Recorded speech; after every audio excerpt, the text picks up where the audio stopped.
here and in here, In your head and your heart. If you're listening and not watching, that's what he's in pointing. my head and in my heart, but Yeah. I listen back on recordings, and it's getting better, it's getting closer, but it's not there. And it's something that I obsess over, actually. And That's I'm working on it. I'm working on it a lot.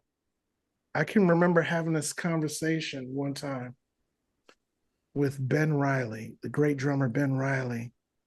And I asked him, I said, Mr. Riley, I know you, I can hear one note, couple notes, and I know it's you.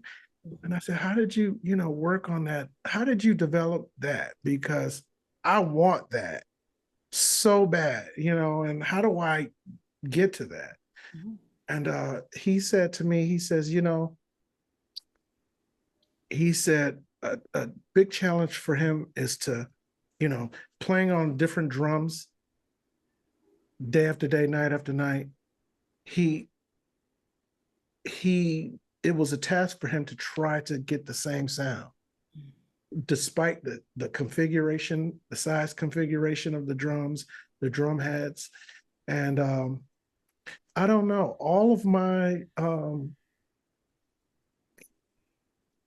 the musicians that I love, they have a very distinct sound and feel. And I mean, that's how we identify the greats. Like I know Sheryl's playing. I hear that's Sheryl. I know Russell's playing. I know Peter Bernstein's playing. I know Kenny Burrell's playing. I know Wes Montgomery's. I know it. You just play a few notes. I know exactly who it is. And I don't know. I'm really working on that. That's something that I really want, and it's a challenge for me. The other day I got a message from Carl Allen, and he said, "Man, you sounded great on this gig with such and such." And I said, "How did you know?" He's like, "Man," he said, "Oh, I know it was you the first minute I heard," and that's interesting because I don't hear it yet. Okay, so Sheryl, now this is a question for you. What do you hear as Neal's sound? Like what drew you to him, and could you describe it?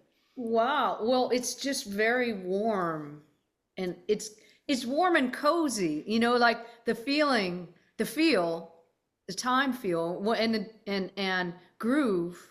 Doesn't matter if we're playing like a straight eight thing or a swinging thing or whatever, is the number one thing. But the sound, like the sound that you have cultivated on your cymbals and your touch. Yeah. And also just, I know you got chops to spare, but you play the music. You're not playing, and that's what I hear in you all the time. There's, Yeah. there's so many drummers and they're playing drums. You play music. Yeah. Well, thank you, Sheryl. I feel like, and this is not a bad thing, this is not negative things, but a negative thing to say, but I feel like there's some some players that I feel like they chose the drums. And myself personally, I think music chose me. I don't I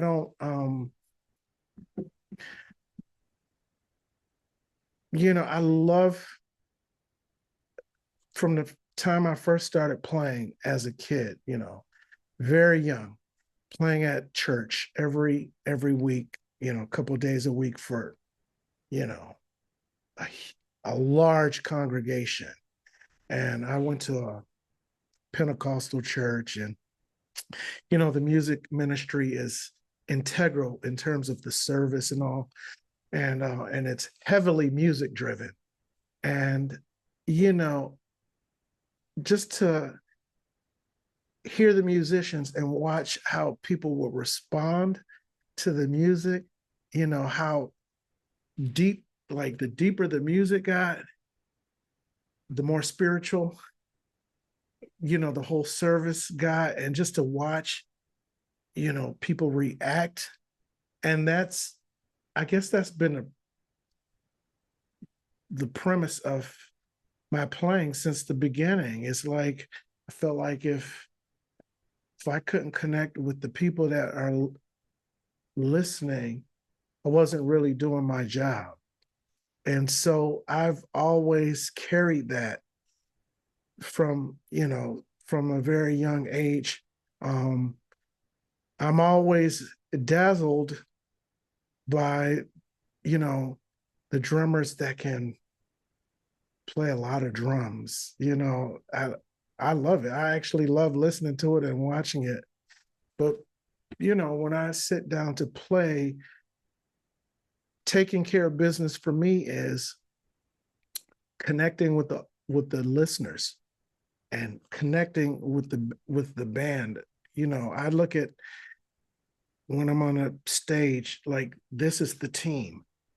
This is the team. You're the center, you're the forward, you're the guard. It's a team, and I feel like, we're working together as a team. We have to move together as a team. And when the stronger the connection with the team, the stronger the delivery with the music, and playing selfless. If you play basketball and you're great at making 3-pointers, great. But, when you get on the court, you have to play with your team. And that, if you make a couple 3-pointers, great. But if the game is calling for you to do something else, you have to work together and play that position. And that's how I deal when I'm on the bandstand. I try to be extremely sensitive. I'm listening to everything and everyone, trying not to, get in anybody's way. It's like this conversation, you can't listen and talk at the same time. And I feel the same way on the bandstand. But again, most important, just touching the listeners. Most of the gigs that I play, that is what the agenda is. If the audience isn't enjoying themselves, I personally feel I didn't do my job. Something happened, Lord, Neal, you didn't do your job. Whatever, whatever the case may be, if the audience isn't engaged and listening, if you're not trying to reach them and connect with them, you're just not doing your job, and I think all of us, I know Sheryl and I are extremely spoiled living in New York, being around certain musicians who, if I think about drummers, like Billy Higgins, I can remember just sitting right next to Billy Higgins and just, it's like he just owned the room. He could just drag the brush across the cymbal and the whole audience will go, and I would be like, whoa, like just the intention and the power. And I don't, I mean, I don't know the appropriate words, but, not beating the musicians and the audience over the head with volume, like playing every situation, sometimes here, like Hank Jones plays so soft, and just speaking and saying so much. And then going to hear like Tane and Kenny Kirkland, powerhouse, but they're connecting with the audience, and that's what I think about and I try to bring to every situation, in terms of touch and sound and just my role as a drummer. Yeah, I think is extremely important. Yeah. That's beautifully said. I think that's right. It's a lot in there, but I think it's all really essential for people to think about. Yeah. And Ben, I'm going to hand it to you because Neil, there's a question that Ben asks every time, and it seems like a very good time. Are you ready for this? I'm ready for this. All right, this is how we judge how deep you are. Because this is Not deep at all. 3 feet. like, because you 3 feet. just said a lot of deep things, but now here we go. All right, Ben, go ahead. What's a question that you think students here should be asking that they're not thinking of asking? Um,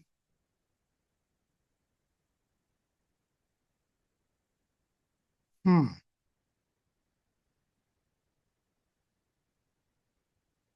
I think students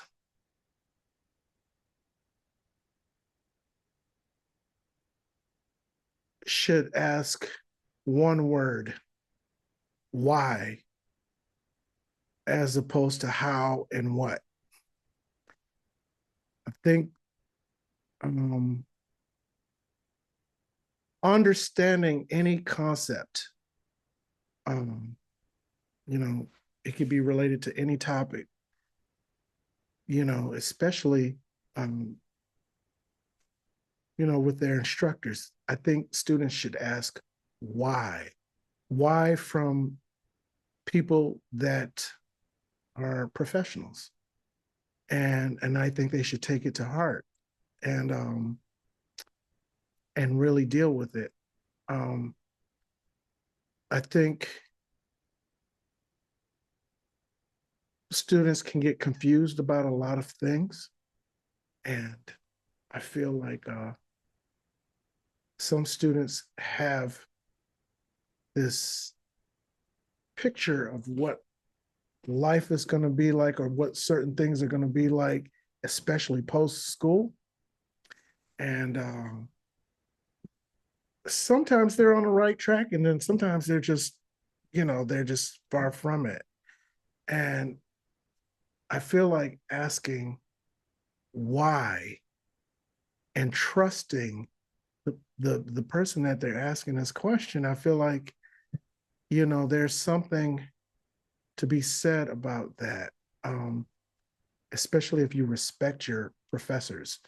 Um, I would ask why all of the time to my professors and mentors, and they would say, well, because of this, and you know, and then they would tell me about their own personal experience, and then they would give me their opinion based on their expertise as to why they feel this way.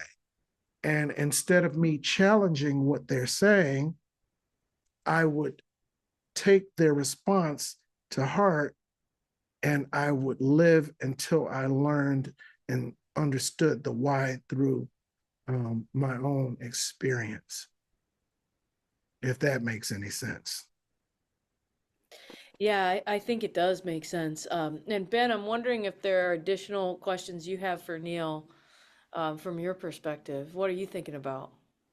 Well, I just think that that's a topic. So what you mentioned about, students kind of having this preconceived idea of what life's going to be like after graduation. I think that's something that needs to be talked about more because that's something I think that everyone goes through. I went through it, and I'll go through yeah, it. and I just having this conversation the other day with a good friend of mine who's a recent Berkeley graduate, and and I think it's something that it's okay to not know kind of Yeah. Rick coming out, and I just think having that awareness of things aren't probably going to go things never go the way that you expect them to, and but just having that awareness and being able to just be ready to adapt, and that kind of I think goes back into a lot of points you made earlier in this episode of just having the fundamentals, and that I think that goes for musical and non-musical fundamentals Absolutely. of just being prepared for the opportunity. Because I love the quote you said that you don't know where your blessing's going to come from, Absolutely. and I think preparation, and this is something that I think students need to hear is, being prepared isn't just your musical aspect. That's right. You know, patience is really important. Patience, tolerance, is really important. Say a student graduates from school, and they're, let's say, around 23 years old. You know, you're very young. That's a very young student, and patience is extremely important. That patience and focus, um, being able to stay the course and to keep pressing.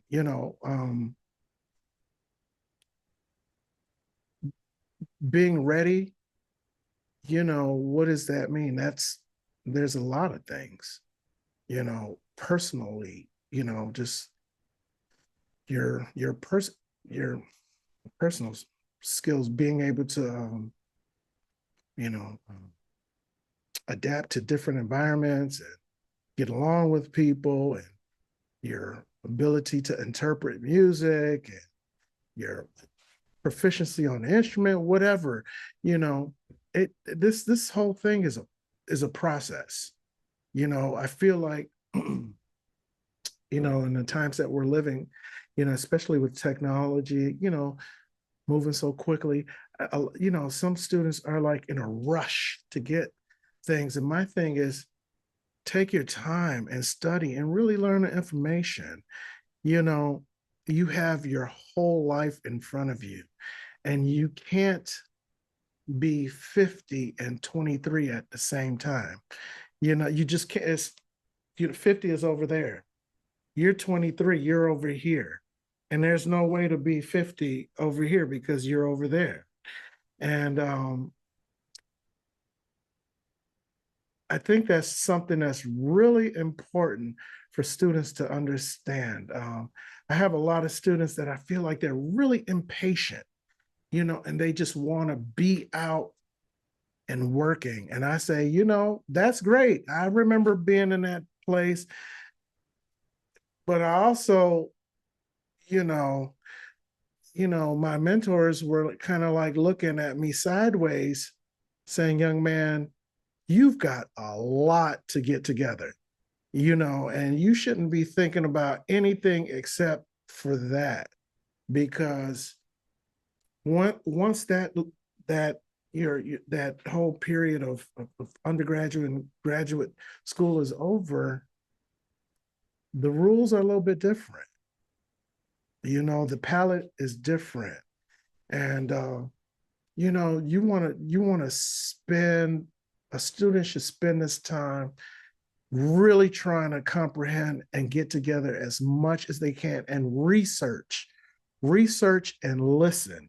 Listening is that is the key, especially if you want to be successful out here. Listening. People that listen, I feel like they do the best. Like, if you have a hard time listening, taking instruction, being patient, I just feel like you're setting yourself up for a tougher journey. Listening to music. I'm really hard on my students about that. Maybe we're doing something in lessons, and I'll reference a song, and they'll just some of the students will just listen to that song, and I'll say, "Did you check out the record?" And they look surprised, like, "No, I didn't." Listen to the whole record. Like all of us. Who's on the record. They, oh, I don't know, and I'm just like, what is the rush? Do your due diligence and study and listen. The more I feel like listening answers a lot of questions. You know, you remember your early days on the road, you know, we would just sit there and just watch the people older than us, the elders, we would just sit there and listen. We wouldn't talk. We would listen. I would watch how some people went through the travel through the airport, you know, and they would get to the desk and there was an issue with their seat. And I could hear Mr. Brown saying, no, my seat is da da da da. But just the way they would communicate and stuff, I'm like, oh, okay, listening, you know. So, anyways, I I love could go that. on there. It's so funny you say that because when I was coming up and I was often the youngest and, Yeah, and when I was a student in all these groups and festivals, but I also had the reputation for being the quietest and people would let me come in, like these amazing players, they'd be rehearsing and they'd be like, you can come in, but you have to sit on the floor, like over there. And I would just sit there and I and would listen, watch people rehearse. I learned so much. Like, what do they take slow? What do they talk about? What do they, like I could tell you. And then when I would go places with my teacher, and she had a lot of really dear friends who were well-known jazz musicians, they would let me come backstage. They'd be like, hey, kid, come back here. Just sit right there. yep. I have these memories of sitting backstage at like Newport Jazz and just watching Oh, Jack DeJohnette have conversations with Herbie yeah, Hancock. And I was just the kid in the corner and they'd be like, hey kid, how you doing? I'd be like, hey, how you doing? yeah, You know, listening, just listening, watch. And I never said a word. People would say, oh, you met those people. What did you say? I'm like, are you kidding me? I didn't say nothing. anything. Yeah, I didn't say anything. Nothing. You know, Yeah. I was those just, are grown people. Those are, as they say, grown folks are talking. You don't speak when no, I'm serious. Like listening is really important. You yeah. know, you will learn a lot. You know, I learned so much. I hear, you know, people talk about certain things. Sometimes I'm around certain drummers that I really look up to. Mhm. And, you know, I hear conversations going, I'm like, wow, I didn't know that came from there. Or that's what they're doing. Mhm. I never thought, you know, it's just like, wow, I never thought about that. But listening Can is, I ask you? Yeah, I don't. I was just excited to ask you this question. I didn't mean to jump on you there. But you said something so great that Ben mentioned about you never know where your blessings come from. I yeah, also think you've touched on an aspect of this that I think is important. Is think about what you define as a blessing. Because I think we also have this idea of what success has to be, or a project was a failure, or I'm a failure. But the truth is like every record that you played with your friends, you the group where you ended up winning a Grammy. Every other project you guys loved and invested in and worked just the absolutely. same. And you can't control what gets an accolade outside of you, whether that's money, Yeah, whether yeah, that's like fame, whether that's attention. I know that's true for all the things you and Sheryl have done. Some of them, they have their own life in a certain way, but the truth is, they all have their own life in their own way. that's right. And Yeah, yeah, can you talk about that? Like how you, I just think, because I feel like that plagues people. They feel like I make these records and for nothing. And I'm like, but it's not for nothing. It's uh, just maybe not for what you set up in your mind as like the thing. that's right. Well, the word that comes to mind is opportunity, Mhm. right? The opportunity is a blessing. The opportunity to be able to do this, the opportunity that, you know, made it possible so you could do a recording, the opportunity to record with those people on the record, the opportunity to have gotten to book a tour around that record, the opportunity to have been given the time to be able to write and compose that music. Mhm. Everything is for me, I think, is a blessing, you know, because sometimes, like, if you're really busy and you're challenged for time, you know, but you're writing music and you're trying to set deadlines for yourself just so you can kind of maintain a certain trajectory of time, you know, for yourself, like you don't want to procrastinate. You say, no, I want to get this record out this year. Mm-hmm. You know, just the opportunity just to be able to sit and get it done, even while it's happening, even if it's uncomfortable, when you look back at it, it's a blessing because that could not have happened. You know, every opportunity, every gig, every, I, I just feel like all opportunities connected to this, to the music industry, music, personal. I just feel like it's a blessing to be able to do this. It's make a living off of it, support your family. I mean, the list for me, it just goes on and on and on and on. It's like having good friends and that relationship manifested. Mm-hmm. So now you're doing these new projects, whatever. I think we should all just be thankful and grateful to be able to do this on whatever level. I mean, not let negative things dominate your mind and it, you know, get in the way of your journey. You know, I mean, nothing about this is easy. Right. Nothing about this is easy. And when, you know, again, listening, you hear stories from some of the greatest musicians and you hear them talk about certain things and sometimes you look surprised. It's like, whoa, you, you're going through that? Mm-hmm. You feel that way? And they're like at the top of this thing. We're all human beings. No one's exempt from anything. We're human beings. Mm. know, but just a blessing to every day to be able to do this and to live a life as being an artist and musician. There's nothing there's nothing that beats that. There's I mean it's for me it's all just it's just wonderful. It's great even when it's hard. Yeah. You know, even when it's hard, it's you know, nothing worth anything is going to be easy. Yeah, Mm. if it's really easy, it's like you know, um, you get bored. You know, so yeah. I think it's beautiful. Um, Cheryl, as we're kind of coming to the end of our coffee hour today, is there anything on your mind about what Neal just shared or this conversation as you think it over?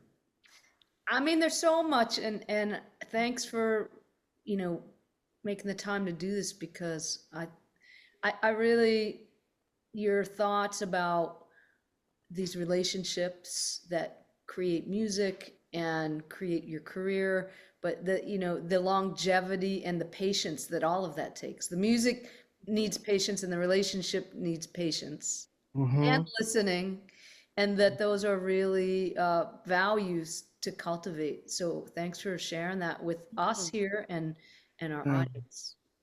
Yeah. Thank you for having me. This is really wonderful that you even thought to have me Hmm. do this, and you all could be doing so many different things with your time. You know, thank you.